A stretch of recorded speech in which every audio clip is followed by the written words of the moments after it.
जय हिंद साथियों, आप सभी को मेरा नमस्कार। तो हम लोग देख रहे थे घरना जागरण साइंस का बुक। तो एक बार आप लोग बुक देख लीजिए। जो भाई नहीं है उसे पता नहीं होगा तो आप देख सकते हैं, एक बार दिखा देते हैं। देख लीजिए, इस बुक से जो है हम लोग साइंस पढ़ रहे थे। अगर आप किसी भी एग्ज़ाम की तैयारी कर रहे हैं, किसी भी एग्ज़ाम की जहाँ साइंस पूछे जाते हैं, तो आप अगर इस बुक को पूरी अच्छी तरह से कंप्लीट कर लेते हैं तो आपका साइंस से एक भी सवाल बाहर नहीं जाएगा। ठीक, इतना ध्यान रखें कि एक भी सवाल बाहर नहीं जाएगा। ये कोई हवाबाजी नहीं है ना। बहुत भाई को ऐसे लगता होगा कि सर तो हवाबाजी कर रहे हैं। तो बता दें ऐसे भाई को कि हम कोई हवाबाजी नहीं कर रहे हैं। अगर आप ईमानदारी से पूरी अच्छी तरह से कवर कर लेते हैं बुक, तो आपका एक भी सवाल बाहर नहीं जाएगा किसी भी एग्जाम में। इस बुक से हर एक सवाल को आप तोड़ सकते हैं, मरोड़ सकते हैं। तो चलिए देखते हैं आज हमारा टॉपिक क्या है। तो आज जो है हमारा टॉपिक है वो प्रकाश। देख पा रहे होंगे, ये आज हमारा टॉपिक है। हम लोग किस तरह से कवर करते हैं इसमें देखिएगा। तो इसमें जिस तरह चैप्टर है प्रकाश, तो इनके नीचे में देखिए नोट्स दे रखा है। तो हम लोग नोट्स को नहीं देखते हैं, डायरेक्ट हम लोग देखते हैं सवाल को। अगर आप लोग चाहते हैं कि नोट्स को भी देखें तो आप कमेंट कर सकते हैं, और अगले वीडियो से हम लोग नोट्स भी पढ़ेंगे। ये आपके ऊपर है कि आप क्या चाहते हैं। तो आप अगर नोट्स भी पढ़ना चाहते हैं तो कमेंट कीजिए, अगले वीडियो से हम नोट्स भी ला देंगे। तो हम लोग अभी सिर्फ सवाल सॉल्व करते हैं। तो चलिए देखते हैं अगले सवाल। इससे पहले वाले वीडियो में हम लोग 36 नंबर सवाल तक सॉल्व कर चुके थे। इसमें देखेंगे अगले सवाल, देखिए 37 नंबर। उचित रीति से कटे हीरे की असाधारण चमक का आधारभूत कारण यह है कि क्या कारण है इसका। तो उसका जो है अति उच्च अपवर्तनांक सूचकांक होता है। तो यहाँ पर ऑप्शन बी सही है। चलिए अगले सवाल देखते हैं। देखिए इसके बारे में पढ़ लीजिए, आप लोग ज़रूर पढ़ें इसके बारे में। देखिए, हीरे की चमक का प्रमुख कारण क्या होता है। पूर्ण आंतरिक परावर्तन ही है, ये ध्यान रखें। और इसका अपवर्तनांक भी ध्यान रखें कि 2.42 होता है इसका अपवर्तनांक, और सबसे अधिक होता है। और इसका क्रांतिक कोण केवल 24 डिग्री होता है। जब वे विशेष रूप से काटे गए हीरे के अंदर प्रकाश पड़ता है तो हीरे के पृष्ठ पर बार बार पूर्णांतरिक परावर्तन होता है। चलिए आगे देखिए, तो आपको पता चल गया हीरा क्यों चमकता है। अगले सवाल, एक कटा हीरा जगमगाहट के साथ चमकता है। तो फिर वही सवाल है कि कटा हीरा हीरा क्यों चमकता है। तो क्यों चमकता है, पूर्णांतरिक परावर्तन हो जाएगा। देख लीजिए कहाँ पे ऑप्शन है, ऑप्शन बी सही है, पूर्णांतरिक परावर्तन। सॉरी, ए सही है, बी नहीं। चलिए अगले सवाल देखते हैं हम लोग। देखिए किस तरह से सवाल जो है रिपीट कर रहा है, घुमा फिरा के, भाषा चेंज करके थोड़ा, है ना। तो आप लोग कन्फ्यूज ना हो, है ना। एग्ज़ाम में ध्यान दें सवालों पर, किस तरह से इसका भाषा चेंज हो रहा है। यहाँ प्रैक्टिस कर लीजिएगा तो एग्ज़ाम में दिक्कत नहीं होगा। देखिए, ये कटा हुआ हीरा जगमगाहट के साथ चमकता है तो क्या हो जाएगा, पूर्णांतरिक परावर्तन हो जाएगा। सेम सवाल है, तेजी में आगे बढ़िए आप लोग, पढ़िए कथन। देखिए, हीरा अपने ही आकार के अनुकारी कांच से अधिक झिलमिलाता है, क्या ये सही है। और अगले देखिए कारण, हीरे का अपवर्तनांक कांच के अपवर्तनांक से कम होता है। तो विचार कीजिए इनमें से कौन सही है, क्या रिलेशन है दोनों में। तेजी में उत्तर कीजिए आप लोग खुद से। तो यहाँ पर देखिएगा, तो आप लोग कर लिए होंगे, सोच लिए होंगे, ए सही है और आर जो है गलत है। तो ए सही है, आर गलत है। तो ऑप्शन चलिए देखते हैं कहाँ पर ऑप्शन गया। ए सही है, आर गलत है, तो सी नंबर ऑप्शन सही है। ए सही, आर गलत। चलिए आगे बढ़ते हैं हम लोग। सवाल देखिए, किसी वस्तु की त्रिविमीय प्रतिरूप को अंकित तथा पुनरावृत्त करने की तकनीक का नाम क्या है। तो क्या है इसका नाम, होलोग्राफी। ऑप्शन डी सही है, होलोग्राफी। चलिए आगे बढ़ते हैं। अगले सवाल देखिए, यहाँ पर आप होलोग्राफी के बारे में पढ़ लीजिए, ज़रूर वीडियो को पॉज करके पढ़ लीजिए। चलिए अगले सवाल देखिए। देखिए, त्रिविमीय चित्र लेने के लिए निम्न में से किसका प्रयोग करते हैं। तो त्रिविमीय चित्र लेने के लिए अभी पढ़े हैं, किसका यूज करते हैं, होलोग्राफी का यूज करते हैं। ऑप्शन बी सही है, होलोग्राफी। चलिए अगले सवाल देखिए, तेजी में उत्तर कीजिए आप। देखिए, एक इलेक्ट्रॉनिक पुंज को फास्फोरस कोडेट पर्दे पर फोकस कर प्रतिबिंबों को पर्दे पर जनित करना क्या कहलाता है। तो ये क्या कहलाता है, रोस्टर स्कैन कहलाता है। तो ऑप्शन सी सही है, रोस्टर स्कैन। देखिए, रमन प्रभाव का प्रकाश के उन किरणों से संबंध है जो आर पार जाती है। तो रमन प्रभाव का प्रकाश के उन किरणों से संबंध है जो आर पार जाती है। तो क्या होगा, सभी पारदर्शी माध्यम के आर पार जाती है। पारदर्शी अपारदर्शी के बारे में आप लोग को पता होगा, पारदर्शी क्या होता है, अपारदर्शी क्या होता है। चलिए देखिए अगले सवाल, 45 नंबर सवाल का उत्तर कीजिए। ध्वनि के पुनरुत्पाद के लिए एक सीडी का फुल फॉर्म ध्यान रखें, कॉम्पैक्ट डिस्क ऑडियो प्लेयर में प्रयुक्त होता है। तो क्या प्रयुक्त होता है, लेसर बीम का यूज करते हैं इसमें, लेसर बीम, ऑप्शन सी सही है, लेसर बीम। तो यहाँ पर लेसर बीम हो जाएगा। और हम लोग देखते हैं अगले सवाल, ये थोड़ा भाग गया है किधर, तो हम लोग देख चुके थे 45 नंबर सवाल।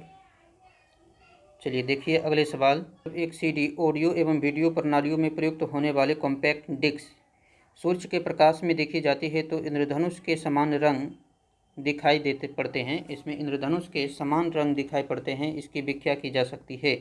तो इसकी व्याख्या जो है की जा सकती है, ये कौन से घटना के कारण होता है ये पूछ रहा है, सिंपल में नहीं पूछा, ये घुरा फिरा के पूछा है।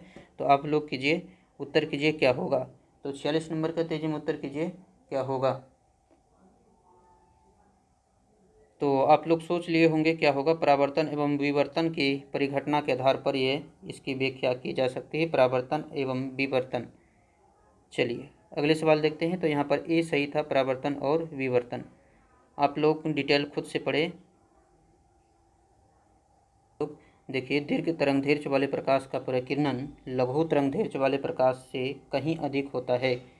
तो ये सही है, नहीं ये गलत है, तो काट देंगे। तो एक तो कट गया, एक कट गया, तो ये तो हो ही नहीं सकता, ये तो हो ही नहीं सकता। अब हमारे पास दो बचा है, सी और डी।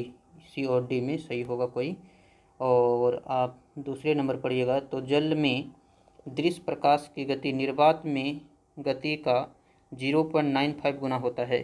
तो ये भी गलत है, तो दो भी कट गया, तो दो भी कट गया, यहाँ से दो भी कट गया, तो ऑप्शन डी सही होगा।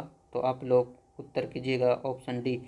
तो देखिए ऑप्शन को आप लोग को छांटना सीखना है, जब बड़े सवाल आ जाए तो आप लोग ऑप्शन को छांटना सीखिए। तो यहाँ पर डी नंबर सही है, 3 और 4। 3 और 4 के बारे में आप लोग पढ़ लीजिए, 3 और 4 देख लीजिए क्या करा, बिल्कुल सही है। कथन और कारण दे रखा है। ये देखिए, एक चलचित्र में पूरी फिल्म के एक सिरे से दूसरे सिरे तक समांतर 24 फ्रेम प्रति सेकेंड प्रक्षेपित किए जाते हैं। और कारण में देखिए, आँख की रेटिना पर निर्मित प्रतिबिंब उद्दीपन हटाने के बाद 0.1 सेकेंड तक बना रहता है। तो इनमें क्या रिलेशन है, तेजी में बताइए। 48 नंबर सवाल, तेजी में बताइए कि दोनों में कौन सही है कौन गलत है, क्या रिलेशन है।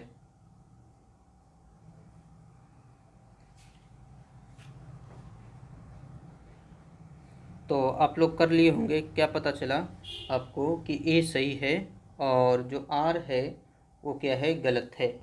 ए सही है और आर गलत है, क्योंकि आँख पर जो प्रतिबिंब बनता है किसी का कितने समय तक रहता है, 1/16 सेकेंड तक, है ना, 1/16 सेकेंड तक रहता है।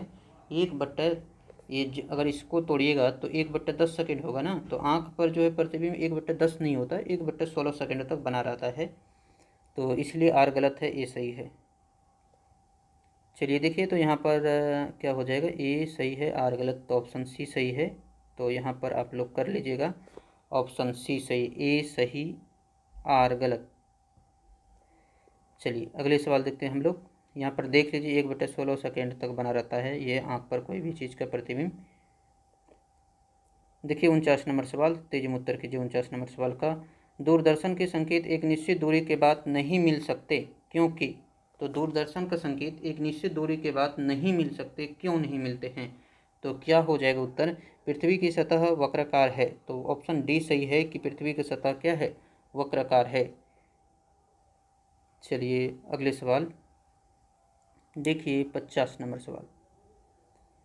दूरदर्शन प्रसारण में श्रव्य संकेतों का प्रक्षेपण करने के लिए उपयुक्त तकनीक का नाम क्या है। तो ये तकनीक का नाम पूछ रहा है, तो क्या नाम है, आवृत्ति मॉड्यूलन, आवृत्ति मॉड्यूलन। तो ऑप्शन बी सही है यहाँ पे।